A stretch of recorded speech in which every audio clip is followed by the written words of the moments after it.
গল্পটা মনে পড়ে গেল, তাই বলছি যে 1,20,000 টাকা ঋণ আছে আমার, শোধ করার কোনো অপশন নাই। আমার চোখে ধরা পড়ছে না যে 1,20,000 টাকা আমি কেমনে দিব। কি হলো, হঠাৎ করে আমরা একটা সার্কুলার দেখলাম যে সারা বাংলাদেশে ইসলামিক ট্যালেন্ট খোঁজা হচ্ছে। 2000 এটা মনে হয় 17 কি 18 সালের কথা, হ্যাঁ 18 না, হ্যাঁ আলোকিত। তো এখন আমার ওয়াইফ বলছেন যে আপনি এটাতে অ্যাপ্লাই করেন। আমি অ্যাপ্লাই করবো, এটা তো আলেম ওলামাদের প্ল্যাটফর্ম, আমি এখানে জেনারেল থেকে আসা মানুষ কেমন করে কি।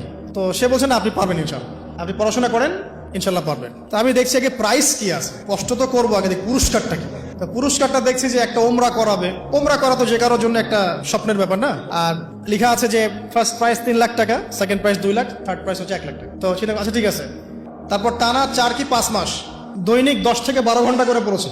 টানা 4 থেকে 5 মাস দৈনিক 10 থেকে 12 ঘন্টা, নাওয়া খাওয়া সব ওখানেই। আর যতটা সহজ মনে করছেন আসলে কিন্তু প্রতিযোগিতা অত সহজ নয়। আসলে যে কোনো জায়গা থেকে প্রশ্ন আসতে পারে, আকিদা, সিরাত, ইতিহাস, এটা ওইটা অনেক টপিক, প্রায় 36টা বিভাগ আছে। তো আলহামদুলিল্লাহ কিভাবে জানি আস্তে আস্তে উঠতে পারলাম। গিয়ে দেখলাম যে হ্যাঁ টিভি রাউন্ডে চলে গেছি। আমি তেমন কিছুই করি নাই, আমি শুধু পরিশ্রম করেছি, আল্লাহর কাছে বেশি থেকে বেশি দোয়া করেছি যে আল্লাহ আমার ঋণ আছে, ঋণ শোধ করতে হবে একটা। এবং আমি চাচ্ছি যে এই প্রোগ্রামের মধ্য দিয়ে দিনের একটা বড় সার্কেল পাওয়া যায়, দিনী প্ল্যাটফর্ম পাওয়া যায়। আলহামদুলিল্লাহ আল্লাহ পাকের ইচ্ছায় সেখানে একটা ভালো রেজাল্ট হলো এবং সেখানে উমরাও করা হলো আলহামদুলিল্লাহ। এবং ক্যাশ তারা খুব তাড়াতাড়ি দিয়ে দিয়েছে। আমি পুরো ক্যাশটা আগে পেয়েই আগে ঋণটা শোধ। এখন এই সময় কিন্তু আমি দোয়াটা করেছি, আল্লাহুম্মা কফিনি বিহালালিকা আন হারামিক ওয়া আগনিনি বিফাদলিকা আম্মান সিওয়াক। দেখেন আমি কিন্তু জানতামও না এমন কোনো প্রতিযোগিতা হবে, আমি সেখানে পার্টিসিপেট করব, ওই ওসিলায় উমরা করব, ওই ওসিলায় আবার ঋণও শোধ হবে, আমার কিন্তু মাথায় ছিল না। এটাই হচ্ছে আল্লাহ পাকের সেই আয়াত, ওয়া মান ইয়াত্তাকিল্লাহ ইয়াজআল লাহু মাখরাজা। আল্লাহ পাককে যে ভয় করবে আল্লাহ পাক তার জন্য রাস্তা খুলে দিবেন ইনশাআল্লাহ। ওয়ারযুকুহু মিন হাইসু লা ইয়াহতাসিব। এবং এমন উৎস থেকে আল্লাহ পাক রিজিক দিবেন যেটা সে কল্পনাও করতে পারে না। এটা আল্লাহ পাক তাওয়াক্কুল রাখেন। জাস্ট ওই ইসমাঈল আলাইহিস সালামের মায়ের মতো, হাজরা আলাইহিস সালাম ইব্রাহিম আলাইহিস সালামকে বলছেন আপনি আমাকে এখানে ছেড়ে যাচ্ছেন কি জন্য?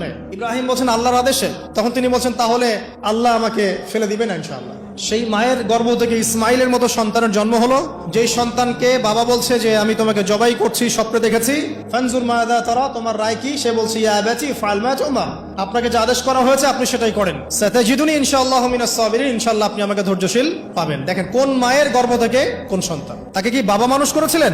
না, তাকে তার মা মানুষ করেছে। ওই রকম তাওয়াক্কুলকারিনী হাজরা আলাইহিস সালামের মতো মা যদি ঘরে ঘরে থাকে, বোন আর স্ত্রী ঘরে ঘরে থাকে, তখন ইসমাইলি প্রজন্ম আসবে ইনশাআল্লাহ। আর আমাদের মতো এই যে এখন দেখছেন না কি হচ্ছে, মারামারি, কাপড় খোলা, কাপড় ছোট, ব্লাউজ সারাসারি, কি চলছে মাশাআল্লাহ, কি যে চলছে ভাই জগতে। এখন বলতেও গা গিনগিন করে, ভাবতেও গা গিনগিন করে। মানে কিছু নসিহত করবো এটাতেও মন থেকে একটা বাধা চলে আসে, আসলে কি করব কি বলবো। মানে একটা বিষয় থাকে না যে পরিস্থিতি এমন খারাপ যে কথা বলার ভাষ্য থাকে না এমন একটা যে আপনি হতবাক হয়ে গেছেন, বাকরুদ্ধ, আর কি বলবেন। এখন এই বাকরুদ্ধ হওয়ার সময় চলতেছে, বাকরুদ্ধ হওয়ার সময়, মানে বলার আর কি নাই, কিছু নাই, কি বলবেন।